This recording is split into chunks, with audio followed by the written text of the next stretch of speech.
جتنا آداب کے ساتھ طلب اور شوق کے ساتھ ہم بیٹھیں گے اللہ پاک اتنا نوازیں گے۔ عام محاورہ ہے کہ با ادب با نصیب، با ادب با نصیب۔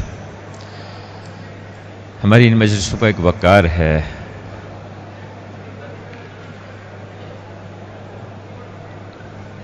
اس کا احترام، اس کا اہتمام، اس سے آدمی کو فائدہ ہوتا ہے۔ صحابہ اکرام جس توجہ جس طلب کے ساتھ بات کو سنتے تھے، اکثر اس کا تذکرہ ہم علماء کرام سے سنتے ہیں۔ سننا شوق سے، طلب سے، آداب سے، یہ ہمارے ذمہ ہے۔ باقی پھر عمل کرنے کی توفیق دینا کہ اللہ پاک اس کے لیے آسان فرما دیتے ہیں۔ تو ان آداب میں سے کہ آدمی اللہ کو راضی کرنے کے لیے بیٹھے، اللہ کی وجہ سے ہم بیٹھ رہے ہیں۔ اللہ بڑے ہیں، اللہ کے رسول بڑے ہیں، ان کی عظمت اس کو سامنے رکھ کے بیٹھے آدمی، اور اس پہ آخرت میں کیا انعامات مرتب ہوں گے اس کا استظہار ہو۔ پھر یہ مجلسیں ایسی ہیں کہ ان پہ اللہ کی طرف سے رحمت نازل ہوتی ہے، سکینہ اترتی ہے، فرشتے ان مجلسوں کو گھیر لیتے ہیں۔ تو ہر اس چیز سے بچنا جس کی وجہ سے آدمی کو نقصان ہو جاتا ہے۔ ان میں سے ایک بات جس کی طرف ہماری شاید عمومی توجہ ذرا کم ہو گئی ہے کہ ان مجلسوں میں تصویر بنانا، یہ شروع میں عرض کیا ہے، اس سے بچنا چاہیے۔ یہ ان مجالس کے وقار کے مناسب نہیں ہے کہ یہاں ان مجلسوں میں تصویر نہ بنائی جائے۔ پہلے تو یہاں لکھ کے لگایا ہوا تھا پچھلی دفعہ، اس دفعہ پتہ نہیں شاید نظر نہیں آ رہا کسی جگہ، پہلے جگہ جگہ لکھا ہوا تھا کہ یہاں اس سے بچنا چاہیے۔ اس کو بہت سختی سے منع کیا گیا ہے، اور توجہ سے بات کو سنا جائے، عمل کی نیت سے سنا جائے۔ جی جی ادھر آواز نہیں جا رہی؟ جی آواز آ رہی جی ادھر؟ جی ٹھیک ہے، ادھر آ رہی ہے، ادھر بھی آ رہی ہے، یہاں نہیں آ رہی بیچ میں۔ جی جی اس حصے میں آواز نہیں ٹھیک آ رہی جی، یہ دیکھیں۔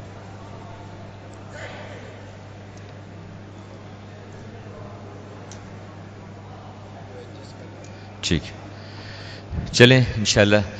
دیکھیے امام صاحب نماز پڑھاتے ہیں نا جی، تو بعض جگہوں پہ تو لاؤڈ سپیکر پہ نماز ہوتی ہے، بعض جگہوں پہ کہ سنت کے قریب ہے اس کے بغیر نماز ہوتی ہے، لیکن پیچھے سننے والوں کو سب کو اتنا ہی ثواب ملتا ہے جتنا جن تک آواز پہنچتی ہے ان کو ملتا ہے، جتنا آواز نہیں پہنچتی ان کو بھی اتنا ہی اجر ملتا ہے۔ ہمارے ذمہ توجہ سے، طلب سے، شوق سے بیٹھنا، آداب سے بیٹھنا۔ یہ مجلسیں بڑی مبارک ہیں، ان میں جب بیٹھتا ہے اور اس کے بعد مجلس سے جب اٹھتا ہے تو ایک اعلان کیا جاتا ہے، آسمانوں سے اعلان ہوتا ہے کہ جاؤ بخشے بخشائے چلے جاؤ، نہیں تمہارے گناہوں کو اللہ نے معاف کر دیا اور تمہارے گناہوں کو نیکیوں سے بدل دیا۔ یہ سبھی کو اجر ملتا ہے، کسی کی سمجھ میں آیا نہیں آیا، سب کو اجر ملتا ہے۔ بسم اللہ الرحمن الرحیم، نصلی علی رسولہ الکریم۔ میرے محترم بزرگ اور بھائیو، انسان کو اللہ نے بڑا قیمتی بنایا ہے۔ ساری کائنات، آسمان، سورج، چاند، ستارے، زمین، پہاڑ، دریا، سب اللہ نے انسان کی خدمت کے لیے پیدا کیے۔ الدنیا خلقت لکم، انسان کو اللہ نے بہت قیمتی بنایا اور اس ساری کائنات کے نظام کو اس کی خدمت میں لگا دیا۔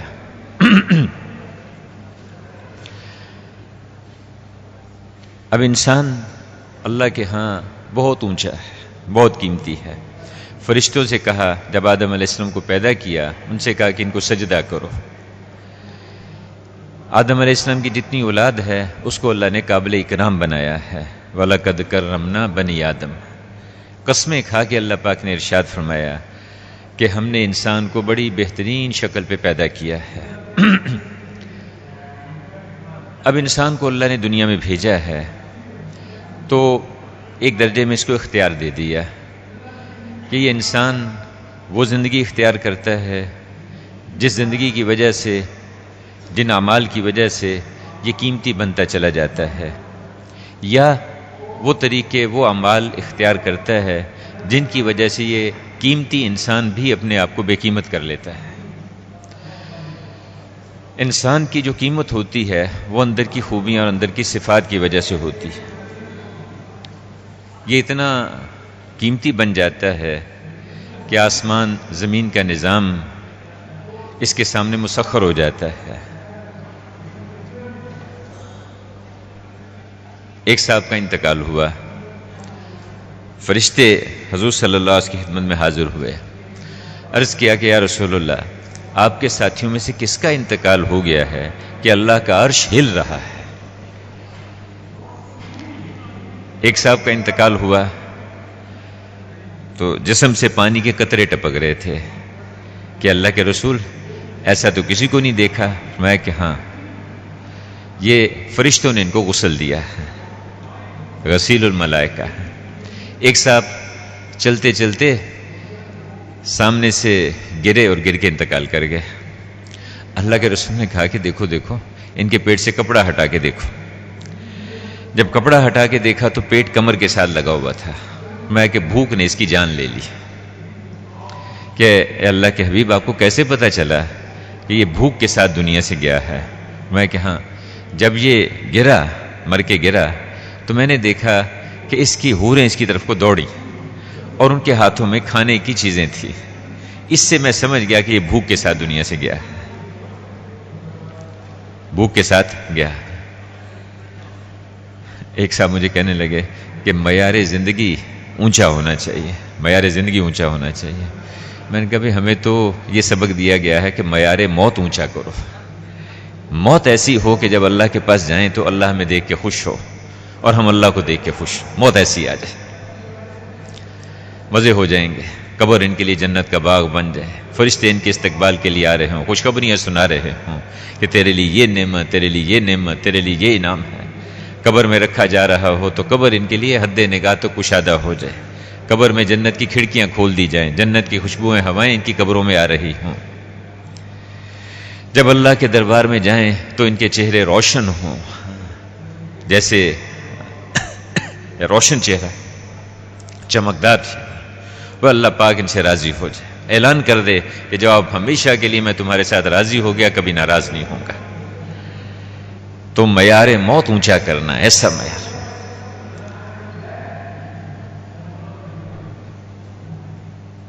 صحابہ کرام انہوں نے ایک زندگی گزار کے دکھائی، کہتے کہ آسمانوں سے کوئی مصیبت اترتی ہے اور کسی بستی میں، لیکن اس بستی میں ایسے لوگ ہوتے ہیں جو ان صفات والے ہیں جو اللہ کے ہاں محبوب ہیں۔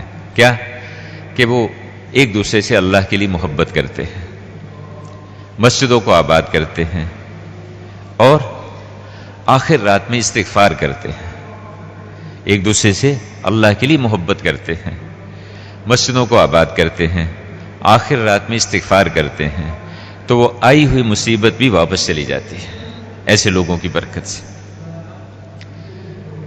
میرے بھائیوں بزرگوں، انسان اندر کی خوبیوں کی وجہ سے قیمتی بنتا ہے، ان صفات کی وجہ سے قیمتی بنتا ہے۔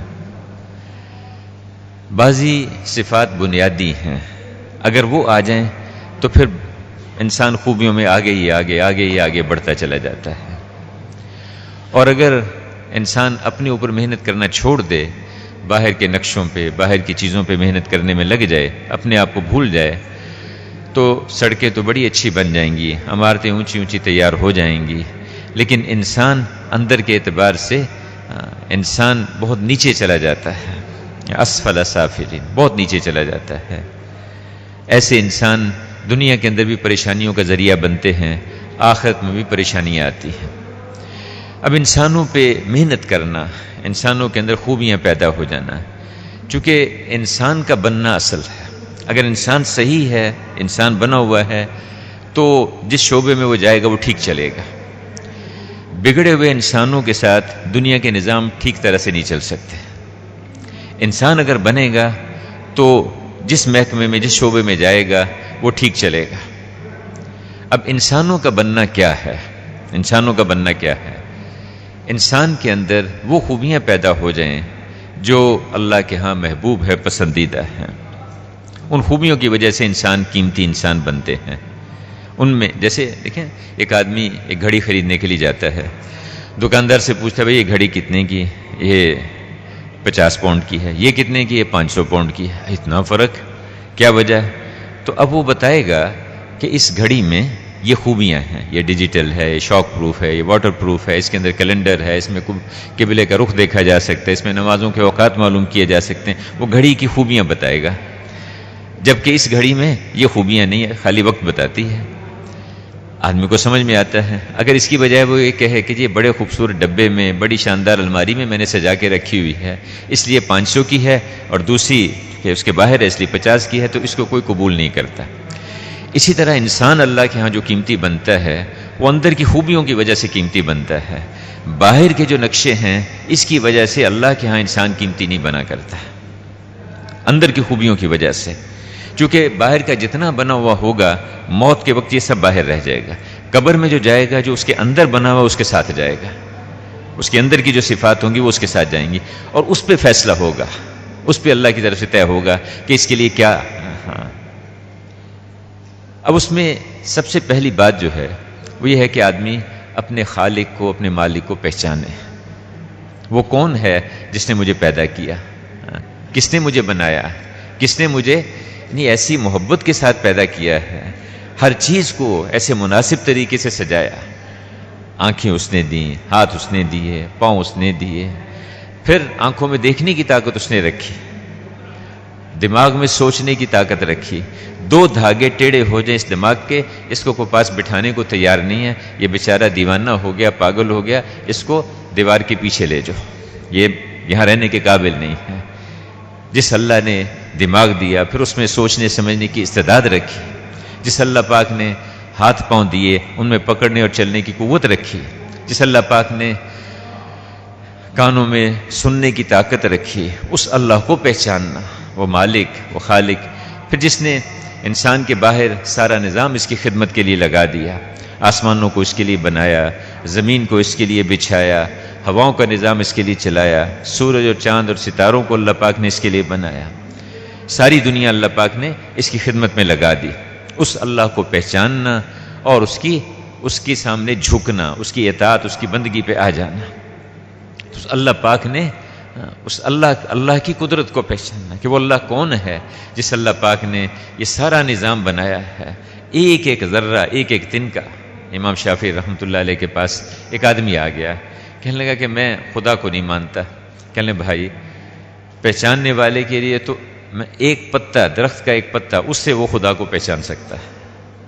کہنے لگا کہ شہتوت کا پتا، ایک پتا، اس سے تم خدا کو سمجھ سکتے ہو، پہچان سکتے ہو کہ یہ شہتوت کا پتا، اس کو بکری کھائے تو مزیدار سفید دودھ نکلتا ہے، اسی پتے کو ہرنی کھاتی ہے تو شاندار اور قیمتی قسم کی مشک تیار ہو جاتی ہے، اسی پتے کو شہد کی مکھی کھاتی ہے تو میٹھا اور لذیذ شہد تیار ہو جاتا ہے، اسی شہتوت کے پتے کو شہتوت کا کیڑا کھاتا ہے تو انتہائی قیمتی اور نرم قسم کا ریشم تیار ہو جاتا ہے.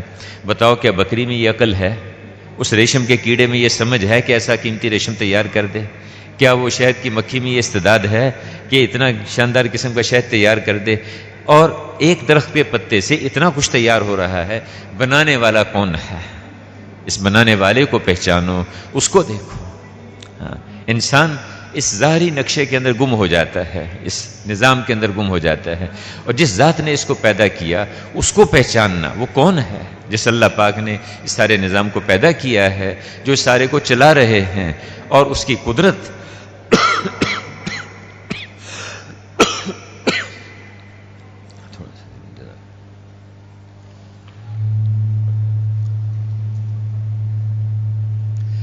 اللہ کو پہچاننا. اور پہچاننے کا مطلب یہ ہے کہ پھر آدمی اللہ کی مانے. حاکم کو پہچاننے کا مطلب یہ ہوتا ہے کہ اس کے حکم کو مانے، اس کے حکم، اس کی اطاعت کرے. ایک آدمی باپ کو باپ کہتا ہے لیکن باپ کی بات ماننے کو تیار نہیں ہے، اس کا مطلب یہ ہے کہ اس نے باپ کے مقام کو نہیں پہچانا، باپ کی حیثیت کو نہیں پہچانا، اس نے اس کے درجے کو نہیں سمجھا. اس نے ماں کو ماں تو کہتا ہے لیکن ماں کی اطاعت کرنے کو تیار نہیں ہے، تو مطلب یہ ہے کہ اس نے ماں کو نہیں پہچانا۔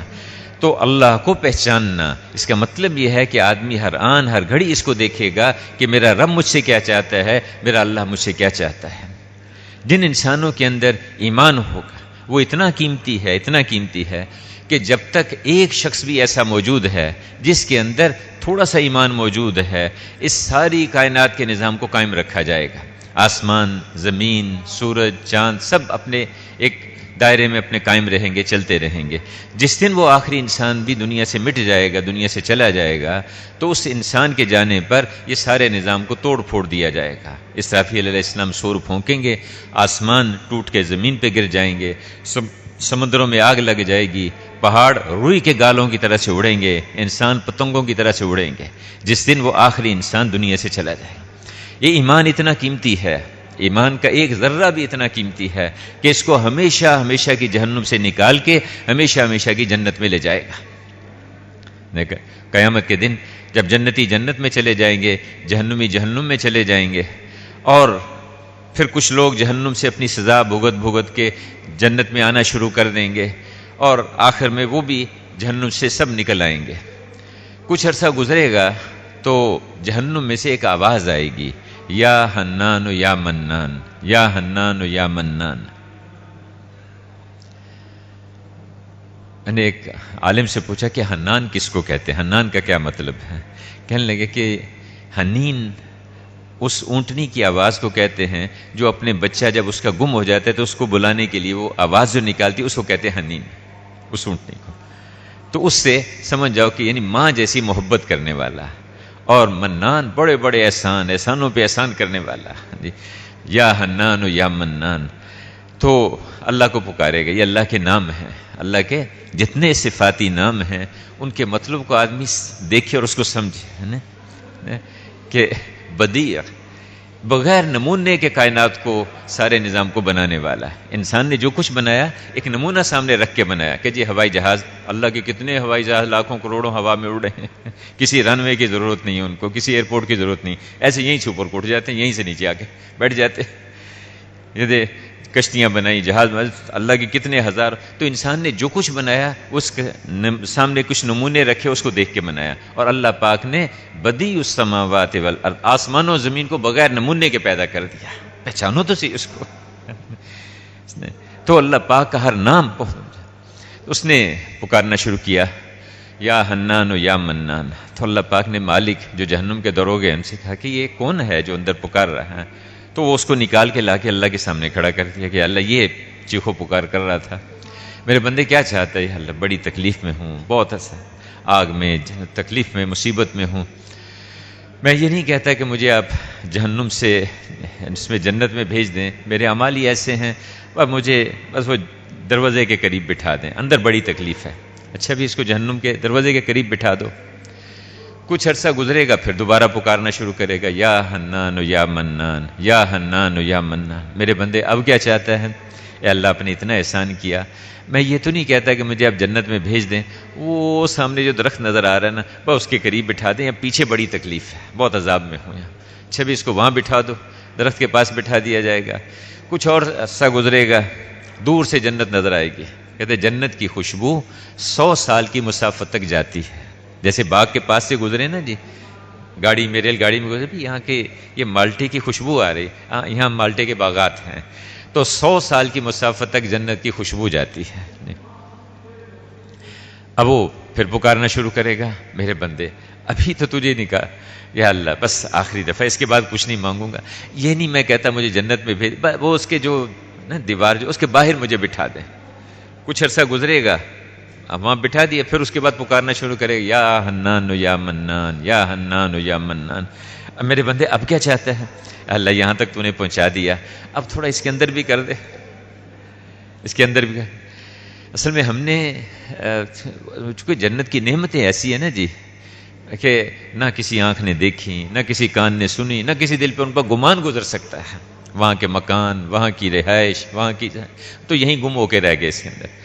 وہ آنکھ کے آگے ایک چھوٹا سا نشان آ جاتا ہے جس کو اوپیسٹی کہتے ہیں، سامنے ایک تل سا آ جاتا ہے، سفید نشان، بعض کا زخم بنتا ہے، اس کے پیچھے بڑے بڑے پہاڑ چھپ جاتے ہیں، کچھ آدمی کو دکھائی نہیں دیتا. جی. One very important announcement. We have a vehicle here, a white BMW 2-seater, which is parked in the yellow car park. The registration plate is MX68ZZU. This brother has left his car on and the engine is overheating. This brother must move this car or sort this car out immediately. Ye gari emergency hatani hai. MX68ZZU white BMW.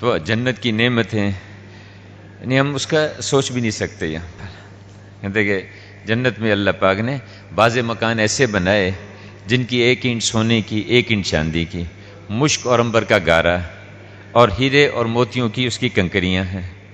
بعض مکان ایسے بنائے ہیں جو ہوا میں لٹکے ہوئے ہیں، ہوا میں معلق ہیں، سسپینڈڈ ہیں ہوا میں، نہ نیچے کوئی دیوار نہ اوپر سے کسی چیز سے باندھا ہوا. صحابہ نے پوچھا کہ یا رسول اللہ ان گھروں میں داخل کیسے ہوں گے؟ فرمایا کہ جیسے پرندے اڑتے ہوئے اپنے گھونسلوں میں داخل ہوتے ہیں، ایسے اڑتے ہوئے تم ان گھروں میں داخل ہوا کرو گے. اسی طرح اللہ پاک نے بے شمار نعمتیں، درخت اللہ پاک نے ایسے وہاں کے بنائے. بعض درخت ایسے ہیں کہ اوپر کے حصے سے کپڑے بن بن کے نکلیں گے، نیچے کے حصے سے سواریاں بن بن کے نکلیں گی. بعض درخت ایسے ہیں کہ ان کے اندر سے جب ہوا گزرتی ہے تو ایک موسیقی کی آواز پیدا ہوگی. اس کو وہ شخص سن سکیں گے جنہوں نے دنیا میں موسیقی کی آواز نہیں، اس کو نہیں توجہ سے سنا ہوگا، وہ سن سکیں گے وہاں پر اس کو. پھر بعض درخت ایسے ہیں کہ ان کا سایہ 100 سال تک چلتے رہو، سایہ ان کا ختم نہیں ہوتا، ایسے بڑے بڑے درخت ہیں. بعض درخت ایسے ہیں کہ وہ بظاہر تو درخت اور ان کے اوپر کلیاں لگی ہوئی ہوں گی، دور سے دیکھے گا تو وہ کلیاں نظر آئیں گی، لیکن جب قریب جائے گا تو غور سے دیکھے گا تو وہ کلیاں نہیں ہوں گی بلکہ چھوٹی چھوٹی سی حوریں بنی ہوئی ہوں گی. اب جو اس کو پسند آئے گی اس کے اوپر انگلی رکھے گا، وہ پوری عورت کھڑی ہو کے اس کے سامنے آ جائے گی. تو اللہ پاک نے جنت میں ایسی نعمتیں رکھی ہیں کہ جس کو ہم سوچ بھی نہیں سکتے. تو اب وہ اندر دیکھے گا تو باہر پھر یا اللہ یہاں تک پہنچا دیا، اب اسے آگے بھی کر دے، اندر بھی کر دے. میرے بندے ابھی تو نے کہا تھا اس کے بعد اور نہیں مانگوں گا، اے اللہ بس آخری اس کے بعد کچھ نہیں مانگوں گا. اچھا جاؤ چلے جاؤ، ہم تمہیں دنیا سے 10 گنا بڑی جنت دیتے ہیں. اب وہ اندر جائے گا تو اندر بے شمار لوگ سامنے، مجمع کا مجمع آ جائے گا سامنے. پریشان ہو جائے گا کہ بھئی اتنا مجمع، یہاں تو کھڑی ہونے کی جگہ نہیں ہے، میں کیا کروں گا؟ واپس آ جائے گا. یہ اللہ آپ میرے ساتھ مذاق کر رہے ہیں کہ اندر تو کھڑے ہونے کی جگہ نہیں ہے، آپ کہہ رہے ہیں دنیا سے 10 گنا بڑی جنت دے دی تجھے. میں کہ میرے بندے میں مذاق نہیں کر رہا، تیرا رب ہوں. وہ جتنے لوگ تم جو دیکھ رہے وہ تو تیرے نوکر خادم ملازم ہیں جو تیرے استقبال کے لیے آئے ہوئے ہیں، وہاں پر تجھے لینے کے لیے آئے ہیں. جا جنت میں چلا جا، ہم نے تجھے دنیا سے 10 گنا بڑی جنت دے دی. دنیا اور یہ جنت 10 گنا بڑی یہ کس کو ملے گی؟ یہ وہ آخری شخص ہوگا جو جہنم سے نکل کے جنت میں جائے گا، اور جس کے پاس ایمان کا وہ ذرہ، وہ معمولی سا اس کے اندر ایک ایسا ذرہ ہے کہ جس کی شاید کسی فرشتے کو بھی خبر نہیں ہے، سوائے اللہ کے کوئی نہیں جانتا. اس کو بھی اللہ پاک اس دنیا سے 10 گنا بڑی جنت عطا فرمائیں گے. تو ایمان کا ہونا دل کے اندر یہ بہت بڑی اللہ کی نعمت ہے، اور یہ سب سے بڑی نعمت ہے، سب سے بڑی نعمت ہے کسی کے اندر ایمان کا ہونا. لیکن میرے بھائیو اس پہ محنت کرنی پڑتی ہے، اس پہ محنت کرنی پڑتی ہے کہ ایمان کے آدمی اس درجے پر پہنچ جائے کہ اللہ پاک کہے کہ ہاں یہ ہیں ایمان والے. وہ پھر اس کے لیے آگے اللہ کی اطاعت کرنا، اللہ کے احکامات پہ چلنا اللہ پاک اس کو آسان فرما دیتے ہیں. ایمان آدمی کے اندر مضبوط ہوتا چلا جائے. یہ محنت مانگتا ہے. دیکھو جس کے پاس چند روپے ہوں وہ بھی مال والا کہلائے گا، جس کے پاس لاکھوں کروڑوں ہوں وہ بھی مال والا کہلائے گا، لیکن بہت فرق ہے دونوں میں. اسی طرح ایمان کا ذرہ یہ بھی ایمان والا ہے، لیکن وہ ایمان جس پہ اللہ پاک کی مددیں ساتھ آتی ہیں، وہ ایمان جس پہ زندگیاں بدلتی ہیں، وہ ایمان جس پہ اللہ پاک دنیا کے اندر نعمتیں عطا فرماتے ہیں اور ہمیشہ کی زندگی میں کامیاب کرتے ہیں. میرے بھائیو اس ایمان پہ محنت کرنی پڑتی ہے، اس ایمان کو بنانا پڑتا ہے. اور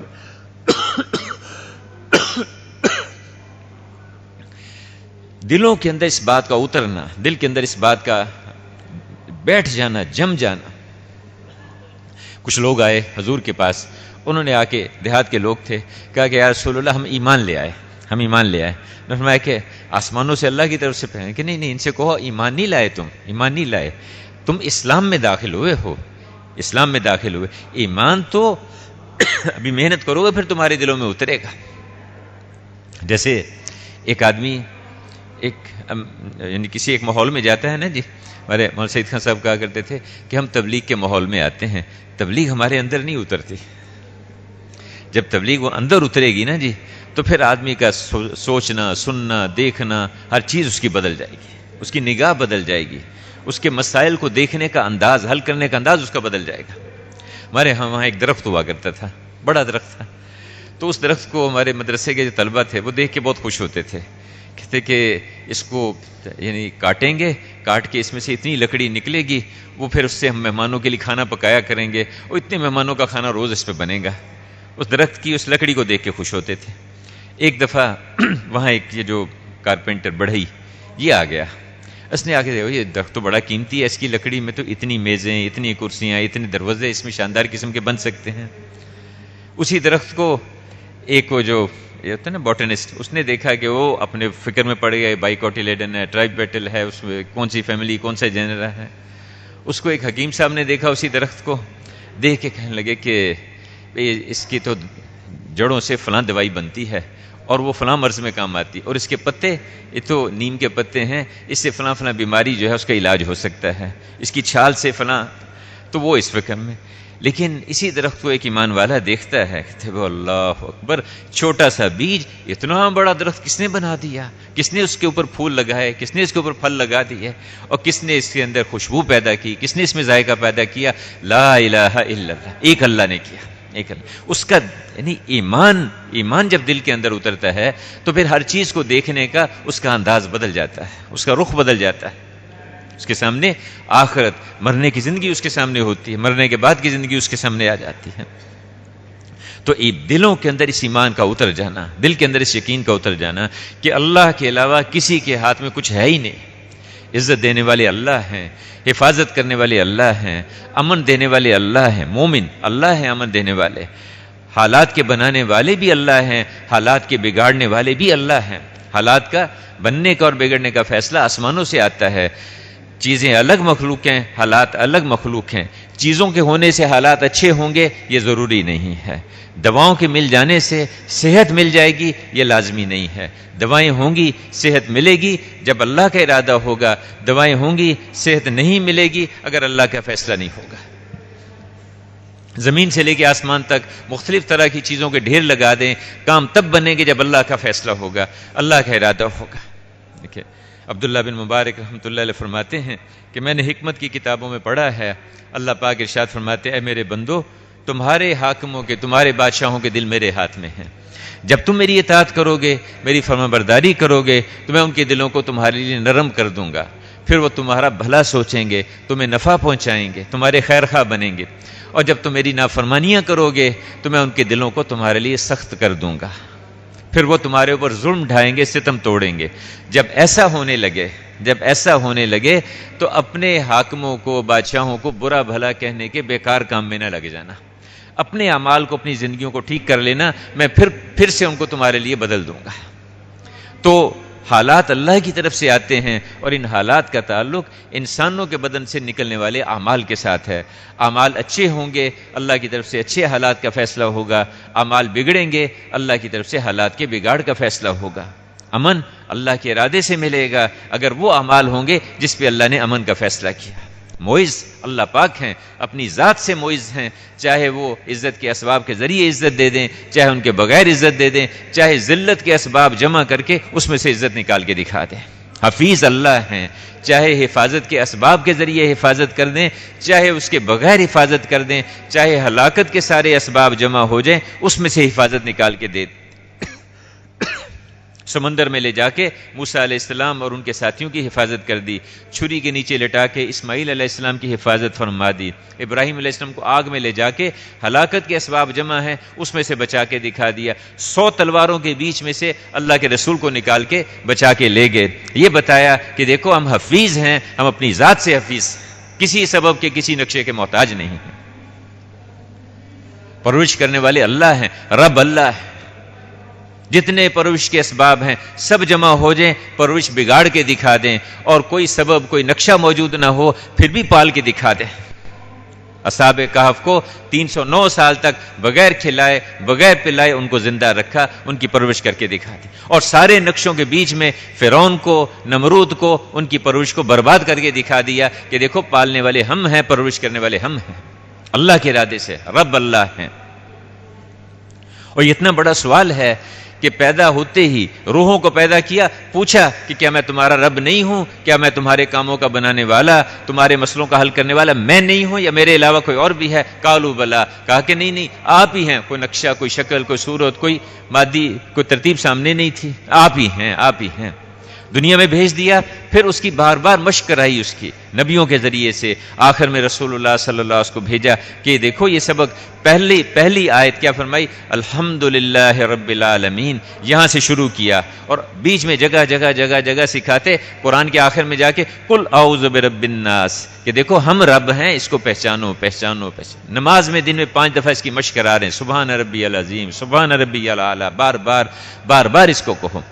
اور پھر اس کے بعد قبر میں لے جا کے من ربک، بتا تیرا رب کون ہے، بتا تیرا رب کون ہے۔ جو ان نقشوں میں گم ہو گیا وہ وہاں جا کے پریشان ہو جائے گا، ہاں لا دری، ہے افسوس، اے اللہ میں نہیں جانتا میرا رب کون ہے، نہ دکان جس کو میں پالنے والا سمجھتا تھا، نہ کھیتی، نہ وہ ڈگری، نہ وہ ملازمت، کچھ بھی تو سامنے نہیں ہے، یہ قبر اب یہاں میں کس کو رب سمجھوں، ہاں لا دری، ہے افسوس میں نہیں جانتا۔ اور جس نے اس میں محنت کی ہوگی، ہے کہ جو شخص جس کو مسجد کا عادی دیکھو اس کے ایماندار ہونے کی گواہی دو، یہ اس کی جس کو مسجد کا عادی دیکھو، اذان ہوئی نماز کی طرف کو چل پڑے، ہاں یہ ہے رجال اللہ تلہیہم تجارت ولا بیع عن ذکر اللہ، کہ ان کو دنیا کے کام دھندے، کاروبار، تجارت، ملازمت، ان کو اللہ کی یاد سے غافل نہیں کرتی، یہ جانتے ہیں کہ اللہ ان کے رب ہیں، اللہ ان کے مالک ہیں، اللہ پاک ان کے پیدا کرنے والے ہیں، اللہ کے ہاتھ میں سارا نظام ہے، یہ دکان میں پرورش نہیں سمجھتے، کھیتی میں پرورش نہیں سمجھتے، ہاں اس کے متعلق اللہ نے احکامات دیے ہیں، ان حکموں کو پورا کرنے کی نیت سے اس میں لگتے ہیں۔ اللہ نے ان اسباب کا حکم دیا ان کو اختیار کرنے کا، لیکن نتیجہ اللہ نے اپنے ہاتھ میں رکھا ہے، ان کے متعلق اللہ نے احکامات دے دیے ہیں، جب ان حکموں کو پورا کیا جائے گا حضور صلی اللہ علیہ وسلم کے طریقے پر تو اللہ پاک اس پہ بھی اجر عطا فرمائیں گے۔ باقی روزی اس میں نہیں ہے، نہ دکان میں، نہ کھیتی میں، نہ ایک اللہ والے جا رہے تھے، کھیت میں سے گزر رہے تھے، تو ایک عورت کو دیکھا، ایک کھیت کے کنارے پہ اس کو دیکھ رہی تھی، فصل پکی ہوئی تیار کٹنے کے قریب کھڑی تھی، دیکھتی رہی اس کو، تو یہ پاس سے گزرے تو انہوں نے پوچھ لیا اس سے کہ بی بی یہ فصل کس کی ہے یہ؟ تو اس نے کہا اگر صحیح سلامت رہی تو ہماری ہے۔ آگے چلے گئے، رات کو زبردست بارش ہوئی، ساری کھیتیاں پانی میں ڈوب کے ختم ہو گئیں سب۔ اگلی صبح کو وہاں سے وہ واپس آ رہے تھے تو وہ جو عورت تھی وہ اپنی کھیتی کے کنارے کھڑی اس کھیت کو دیکھ رہی تھی کہ ساری فصل ختم ہو گئی، سب برباد ہو گئی۔ آسمان کی طرف اس نے منہ اٹھایا اور مخاطب کر کے اللہ کو کہا، اے اللہ تو نے ہی زمین سے اس کو اگایا تھا، تو نے اس کو بڑا کیا، تو نے سورج کی گرمی بھیج کے اس کو پکایا، تیار کیا، اور جب کٹنے کے قریب ہو گئی تو نے ہی بارش بھیج کے سب ختم کر دیا۔ الحمدللہ رب العالمین، اس حال میں کہنا الحمدللہ رب العالمین، میری روزی میں سے ایک دانہ بھی کم نہیں ہوا، میری روزی سے ایک دانہ بھی کم نہیں ہوا، سارے نقشے مخالف ہو جائیں، نہیں، پالنے والا اللہ ہے، کاموں کا بنانے والا اللہ ہے۔ ایک بزرگ فرماتے ہیں آسمان سے ایک قطرہ بارش کا نہ اترے اور زمین سے ایک تنکا گھاس کا نہ نکلے، آسمان تانبے کا بن جائے، زمین لوہے کی ہو جائے، اور میں یہ سوچوں کہ میں کہاں سے پلوں گا، تو میں اسلام سے نکل گیا، میں یہ سوچ کیوں آئی کہ میں کہاں سے پلوں گا۔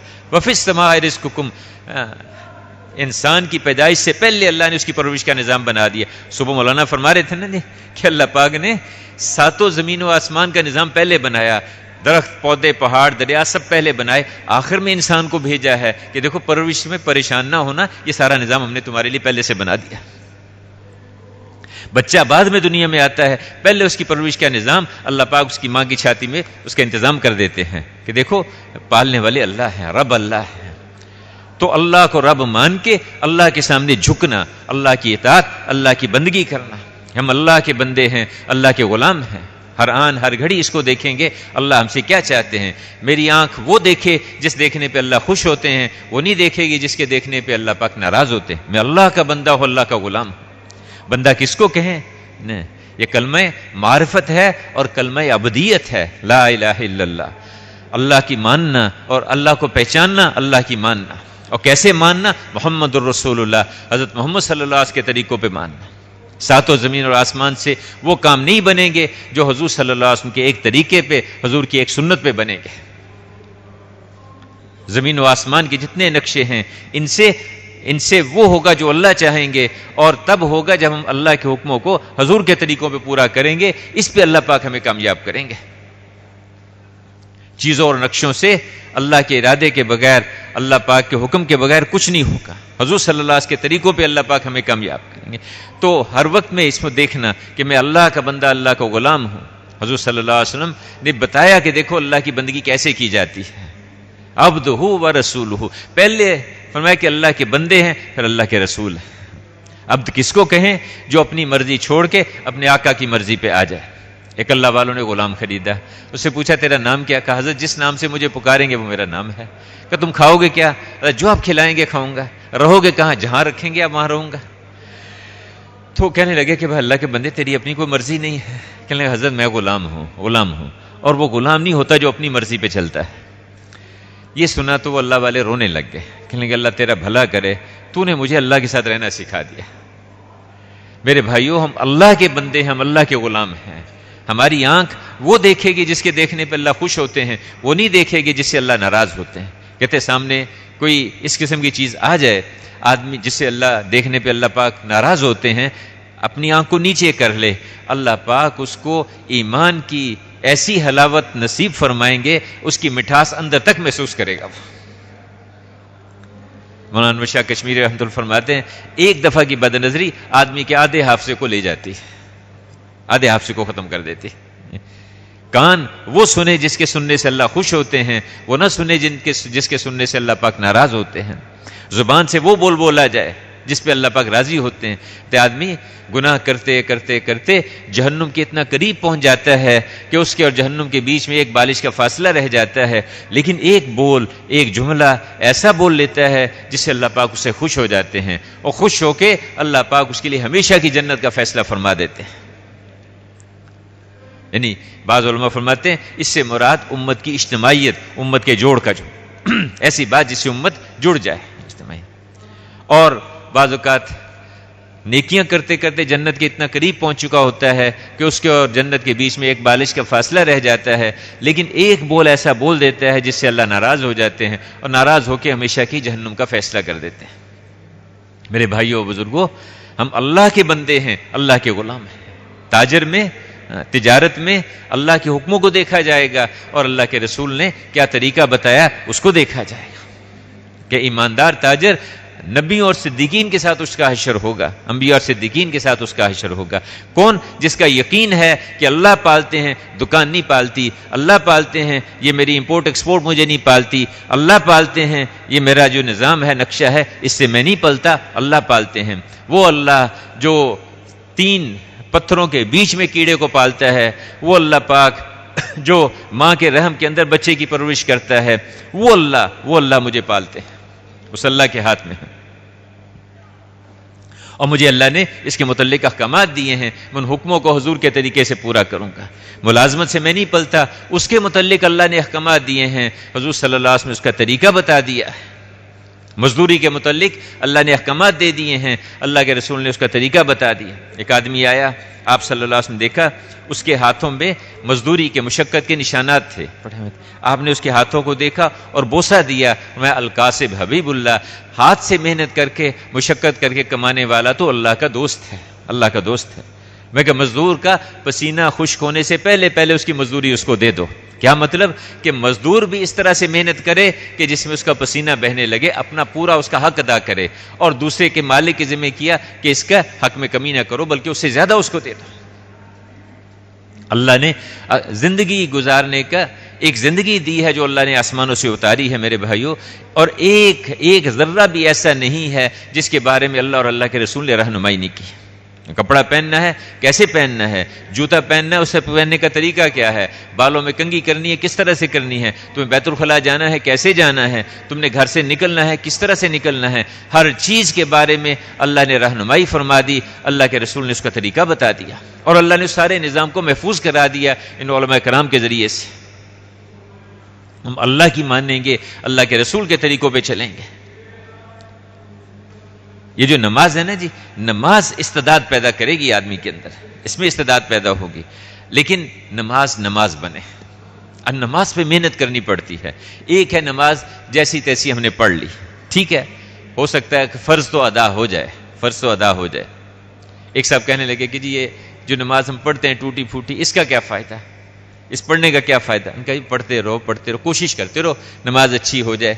ان کا جی پھر بھی، تو انہوں نے سمجھایا کہ دیکھو پانی جو ہے کتنے کام آتا ہے، صاف پانی جو ہے، کپڑے دھونے، نہانا، وضو کرنا، استنجا کرنا، کوئی آدمی بے شمار اس کے کام ہیں، اور یہ جو سیوریج کا پانی ہوتا ہے، گٹر کا گندا پانی، یہ کسی کام آ سکتا ہے؟ کہ یہ تو کسی کام کا نہیں۔ کہتے ہیں ایک فائدہ اس کا بھی ہے، جیسا تیسا بھی ہے، کپڑے نہیں دھو سکتے، کھانے پکانے میں کام نہیں آ سکتا یہ، لیکن ایک فائدہ اس کا بھی ہے، قریب کسی جگہ آگ لگ جائے تو یہ پانی اس پہ ڈال دو گے تو آگ تو بجھ ہی جائے گی۔ تو انشاءاللہ جیسی تیسی نماز ہے، انشاءاللہ اللہ پاک جہنم کے عذاب سے بچا ہی لیں گے اس کی برکت۔ اور اللہ پاک دیکھو کہ فرمایا نا کہ اس کے ایماندار ہونے کی گواہی دو جس کو مسجد کا عادی دیکھو، کسی مسلمان کا کسی کے بارے میں ایک گواہی دے دینا، اس کے اچھا ہونے کا اس کے گمان رکھنا، یہ بھی بڑا اونچا ہے کہ ایک آدمی کا انتقال ہوتا ہے، اللہ جانتے ہیں کہ اس نے کیا کیا اللہ کی نافرمانیاں کی ہیں، لیکن لوگوں کے اندر اس کے بارے میں اچھا گمان ہوتا ہے کہ ماشاءاللہ یہ تو تبلیغ والا ہے، پرانا ساتھی ہے، ملکوں میں بھی جاتا رہا ہے، یہ تو اچھا گمان ہے اس کے بارے میں۔ اب وہ اس کے جنازے پہ دو آدمی آپس میں باتیں کر رہے ہوتے ہیں کہ بھئی جہاں تک ہم جانتے ہیں یہ مسجد میں بھی آتا تھا، نماز کے مسئلہ، نیک آدمی تھا، شریف آدمی تھا، لیکن اللہ کے علم میں ہوتا ہے کہ اس نے کیا کیا گناہ کیے۔ تنہائیوں کے گناہ جو ہوا کرتے ہیں نا جی، تنہائیوں کے گناہ، اس کی وجہ سے ایک نقصان ہوتا ہے دنیا میں، وہ کیا ہے کہ اللہ پاک اپنے ساتھ بیٹھنے کی لذت سے محروم کر دیتے ہیں اس کو۔ آدمی کا دل نہیں لگتا اللہ کے ساتھ بیٹھنے کو، تہجد میں، نفلوں میں، دعا میں اس کا دل نہیں لگتا، مسجد میں اس کا دل نہیں لگتا، کیونکہ مسجد جو ہے وہ ہر متقی کا گھر ہے، مسجد نبیوں کے بیٹھنے کی جگہ ہے، لیکن مسجد میں آئے گا پہلے، بعد میں نکلے گا پہلے، کب جو ہے نکلو یہاں سے۔ تو تنہائیوں کے گناہوں کی یہ نحوست ہوتی ہے، اللہ والوں کے دل میں اس کا بغض آ جاتا ہے، اہل اللہ کے دل میں اس کا بغض آ جاتا ہے، لیکن اللہ پاک ستار ہیں، پردہ فرمانے والے ہیں۔ اب وہ فرشتے اللہ پاک، یا اللہ اس کے اعمال تو اس کے ایسے ہیں، زندگی اس کی ایسی ہے، لیکن لوگ اس کے بارے میں، اس کے جنازے پہ بھی دیکھو بات کر رہے ہیں کہ بھی اچھا آدمی تھا، نہیں، ہم کیا کریں، ہمارے لیے کیا حکم ہے۔ تو اللہ پاک ایسے کرو کہ جو لوگ جو اس کے بارے میں کہہ رہے ہیں اس کو قبول کر لو، اور میرے علم کو چھوڑ دو، اس کو ایک طرف رہنے دو، بھائی اسی پہ فیصلہ کر دو، اسی پہ فیصلہ کر دو۔ اللہ بڑے کریم ہیں، ستاری فرماتے ہیں۔ تو میرے بھائیوں اور بزرگوں، مسجد میں نماز کا اہتمام کرنا، نماز کا کوئی مسئلہ آ جائے، کوئی پریشانی آ جائے، اللہ کے سامنے جھک جانا، اللہ کے سامنے اللہ سے مانگنا، یعنی نمازی شہنشاہ کا دروازہ کھٹکھٹاتا ہے، اور جو دروازہ کھٹکھٹاتا رہتا ہے دروازہ ضرور کھلتا ہے، لیکن نماز ہو، نماز بنانے کی۔ اب نماز کب بنے گی؟ جب اس میں یقین ٹھیک ہوگا۔ حضور والا طریقہ، اس کی مشق کرنا، علماء سے جا کے پوچھا جائے کہ حضور کس طریقے پہ نماز پڑھتے تھے، یعنی نماز ایسی پڑھو جیسی مجھے پڑھتے ہوئے دیکھتے ہو۔ ایک آدمی آیا، نماز پڑھی، آپ نے جانے لگا، فرمایا جا کے دوبارہ نماز پڑھو، تو انہیں نماز نہیں پڑھی، پھر پڑھی انہیں، پھر چل پڑے. کہا نہیں جاؤ واپس جاؤ، پھر نماز پڑھو، تم نے نماز نہیں پڑھی. اب وہ سمجھ گئے کہ نماز تو وہی ہوگی جس کو اللہ کے رسول کہیں گے، یا رسول اللہ اس سے اچھی تو میں نہیں پڑھ سکتا، آپ مجھے بتا دیجیے کیا کروں. پھر آپ نے ان کو بتایا کہ دیکھو یہ کمیاں ہیں تمہاری نماز میں، اس کا خیال کرو. تو اپنے اعمال کو علماء کے سامنے پیش کرنا، ان کے سامنے ان سے پوچھنا. الیاس رحمۃ اللہ علیہ کے بارے میں کہ ایک مفتی صاحب تشریف لے آئے، وضو کیا ان کے سامنے، کیا کہ مفتی صاحب ذرا میرا وضو دیکھ لیں، کیا وضو ٹھیک ہے، میرا وضو میرا ٹھیک ہے. تو اسی طرح ہر عمل کو علماء سے پوچھ کے زندگی گزارنا. دیکھیے جو علماء سے پوچھنے کے لیے آدمی جاتا ہے نا جی، کہ ہر قدم پہ اللہ پاک نیکیاں دیتے ہیں، گناہ معاف کرتے ہیں، اس کے درجات کو بلند کرتے ہیں. آسمانوں میں پرندے، زمین میں چیونٹیاں، سمندروں کی مچھلیاں اس کے لیے دعائیں کرتی ہیں کہ اس علم کو سیکھنے کے لیے چلا ہے. اصل میں علم تو کہتے ہی اس کو تھے کہ اللہ کو پہچانو، اللہ کے اوامر کو پہچانو، اس کے احکامات کو پہچانو. حضور صلی اللہ علیہ وسلم نے ان حکموں کے پورا کرنے کا جو طریقہ بتایا ہے اس کو جا کے سیکھو، اور ان حکموں کے پورا کرنے پہ اللہ کیا دیں گے، اور نہیں پورا ہوں گے تو دنیا اور آخرت میں کیا نقصان ہوگا، اس کو جا کے پوچھو، اس کو سیکھو. آج مخلوق کو پہچاننا، مخلوق پہ محنت کرنا، اس سے فائدہ اٹھانے کے طریقے سیکھنا، اس کو علم سمجھ لیا گیا، اس کو علم سمجھ لیا گیا. ٹھیک ہے ایک درجے میں ضرورت کی چیز ہے، لیکن اصل علم یہ تھا کہ ہم اللہ کو پہچانیں، اللہ کے احکامات کو معلوم کریں. ہر موقع کے اللہ نے احکامات دے دیے ہیں، اور اللہ کے رسول نے ان کا طریقہ بتا دیا ہے. تو نمازوں کو بڑھیا سے بڑھیا بنانا، اللہ کے دھیان کے ساتھ، اللہ کی محبت کے ساتھ نماز کو پڑھنا، اللہ کی محبت کے ساتھ، کہ اللہ کی محبت بہت بڑی چیز ہے جس کو اللہ پاک عطا فرما دے. ایمان کے ساتھ محبت جڑی ہوئی ہے، ایمان کے ساتھ اخلاص جڑا ہوا ہے. جب محبت ہوگی پھر آدمی اللہ کو راضی کرنے کی فکر میں لگے گا کہ اللہ پاک مجھ سے راضی ہو جائے. اور اللہ کا راضی ہو جانا، ورضوان من اللہ اکبر، یہ سب سے بڑی بات ہے، اللہ کا راضی ہو جانا. ہر آن ہر گھڑی ہر وہ عمل کرنا جس سے اللہ خوش ہو جاتے ہیں، ہر اس بات سے بچنا جس سے اللہ پاک ناراض ہوتے ہیں. وہ بول جس سے اللہ ناراض ہوتے اس سے بچنا، وہ دیکھنا جس سے اللہ ناراض ہوتے اس سے اپنے آپ کو بچانا، اور وہ چلنا وہ بیٹھنا جس سے اللہ ناراض ہوتے ہیں اس سے بچنا، اور ہر اس عمل کو اختیار کرنا جس پہ اللہ پاک مجھ سے راضی ہو جائیں گے. اللہ کا راضی ہو جانا یہ ضمانت ہے دنیا اور آخرت کی ہر قسم کی کامیابیوں کی مل جانے کی. اور جن کے اندر یہ بات ہر وقت ہوتی ہے کہ بھئی ہمیں اللہ کو راضی کرنا ہے، اللہ پاک ان کی وجہ سے دنیا کے اندر ہدایت کی روشنی کو عام کرتے ہیں، اور بڑے بڑے فتنوں کے دروازے بند ہو جاتے ہیں ایسے لوگوں کی وجہ سے. یہ جو فتنے آتے ہیں نا جی، آزمائشیں آتی ہیں، جب اخلاص والے جن کے اندر یہ بات ہوتی ہے کہ ہمیں اللہ کو راضی کرنا، ہر عمل میں اس کو دیکھتے ہیں، تو اللہ پاک ان کی وجہ سے ان فتنوں کے دروازوں کو بند کر دیتے. میرے محترم بزرگوں اور بھائیوں، اللہ جل شانہ نے ہمیں بڑی خوبصورت زندگی دی تھی جس میں محبتیں ہیں، جس میں ایک دوسرے کی قدردانی ہے، لیکن ہماری اس زندگی کی قدر نہ کرنے کی وجہ سے ہم اس سے دور چلے گئے، اس سے محروم ہو گئے. حالانکہ ایسی محبتوں والی زندگی جس میں ماں کا بتا دیا اس کا کیا حق ہے، باپ کے بارے میں بتا دیا اس کا کیا، پڑوسی کے بارے میں بتا دیا، یعنی کسی مسلمان کے بارے میں اس کی عدم موجودگی میں ایسا جملہ ایسی بات کہنے کی اجازت نہیں ہے جو اس کے سامنے کہو تو اس کو ناگوار گزرے. ایک دفعہ وہاں میں ایک بزرگ تھے پرانے، انتقال کر گئے ہوئے، تو ان کے پاس ہم چند نوجوان بیٹھے ہوئے تھے، تو ایک صاحب کا تذکرہ ہوا.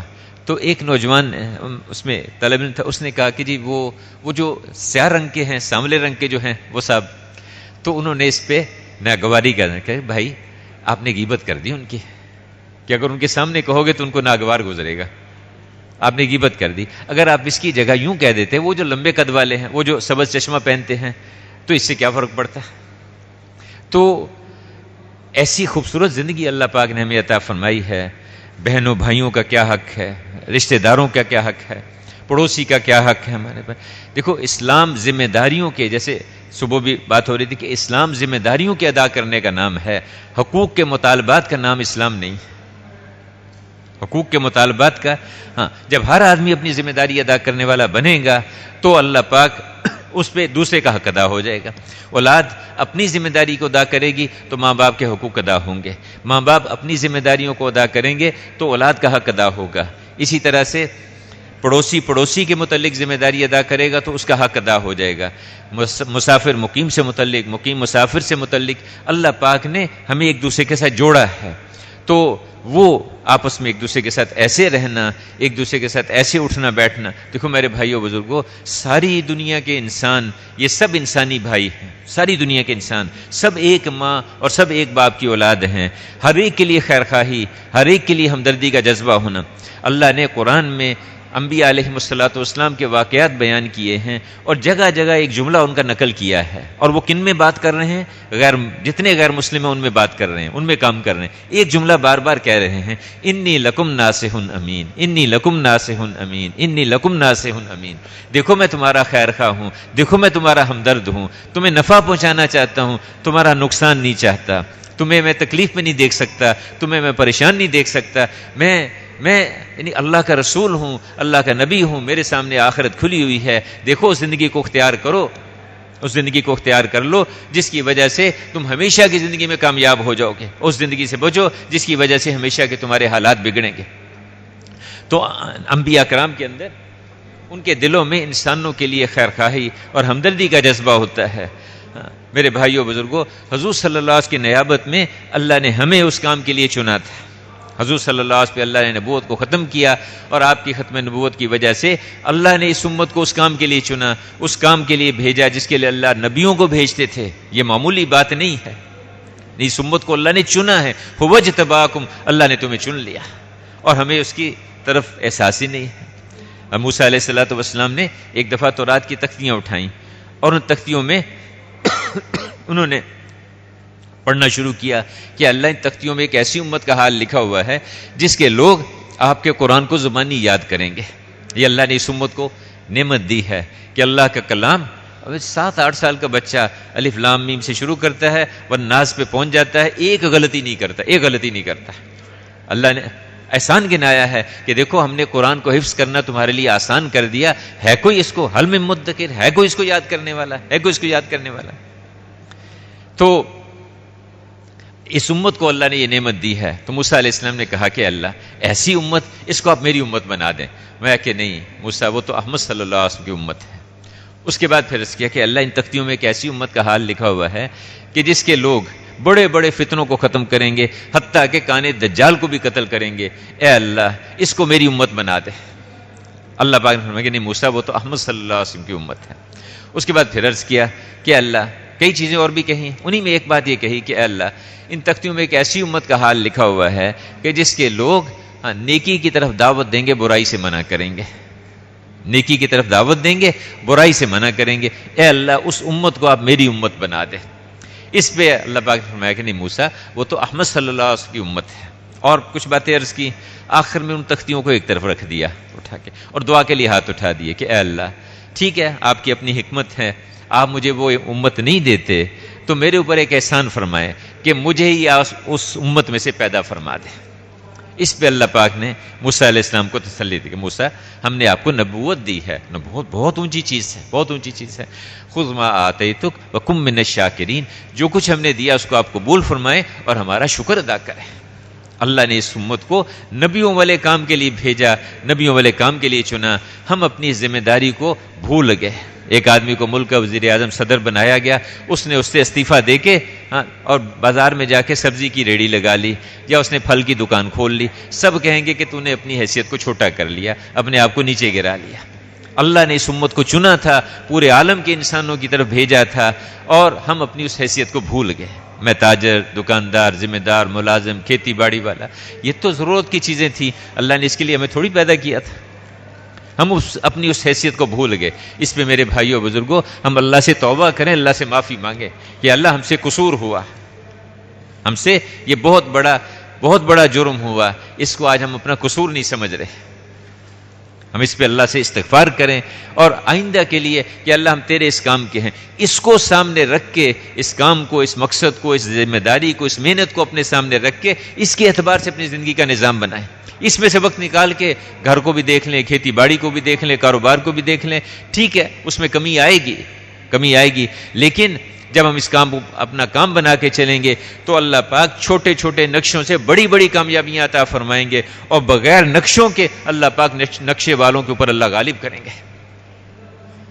جب ہم اس کام کو اس کو اپنی محنت سمجھیں گے، جہاں کی آواز لگے، جتنے وقت کے لیے کہا جائے، جس طرف جانے کے لیے کہا جائے اور جس حال میں جانے کے لیے کہا جائے، اس کے لیے ہم تیار ہوں۔ یہ تو ابتدا ہے۔ بے آدمی چلہ لگا لے، 4 مہینے لگا لے، کوئی بعض ملکوں میں سال 7 مہینے کے لیے بھی اجازت دیتے ہیں، تو ہر سال 4 مہینے لگا لے۔ یہ تو ابتدا ہے۔ پہنچنا وہاں ہے کہ جس وقت میں بھی آواز لگے، جہاں کے لیے کہا جائے، جس کے ساتھ جانے کے لیے کہا جائے، جس حال میں کہا جائے۔ اب بیماری میں گھسٹتے ہوئے زمین پہ جا رہے ہیں، اس حال میں نکلیں گے، اور اس میں کسی کے مرنے کا وقت ہے، کسی کے پیدا ہونے کا وقت ہے، وہ رکاوٹ نہیں بن رہے ہیں اس کے لیے۔ جس وقت میں آواز لگتی ہے اللہ کے راستے میں نکلنے کے لیے تیار ہو جاتے ہیں۔ یعنی عورتیں تک تانا دے رہی ہیں کہ تو اپنا، میں تو دیکھ رہی ہوں کہ تو میدان چھوڑ کے تو لنگڑے پن کا عذر کر کے جا ہی نہیں رہا تو میدان کے اندر۔ جی اللہ لا تردنی الی اہلی، کہ اللہ مجھے میرے اب واپس نہ لوٹائیے، واپس نہ لوٹائیے۔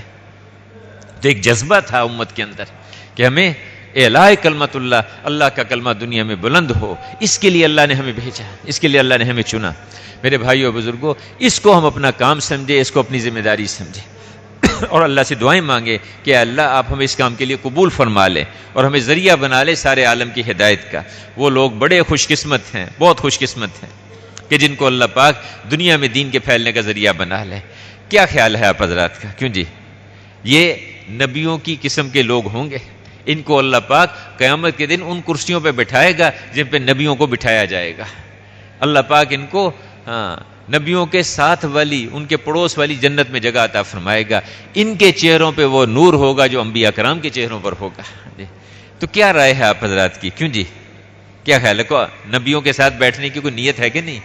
جی فرمائیں بھائی۔ تو ایک نبی کو دیکھ لینا اتنی بڑی بات ہے، ایمان کے ساتھ اللہ قیامت کے دن ان کے ساتھ ہمیں بیٹھنے کے لیے جگہ دے دے۔ تو کیا رائے ہے آپ حضرات کی؟ ان کے ہمیشہ کے لیے ان کے پڑوس کی جنت میں ٹھکانہ بنا دے۔ تو بھائی اس کام کو ہم اپنا کام بنائیں۔ اس کے لیے عرض ہے کہ دیکھیے اس کی ابتدا یہ ہے کہ آدمی ہمت کر کے 4 مہینے لگائے، اور اس کے بعد کوشش کرے ہر سال 4 مہینے لگانے کی۔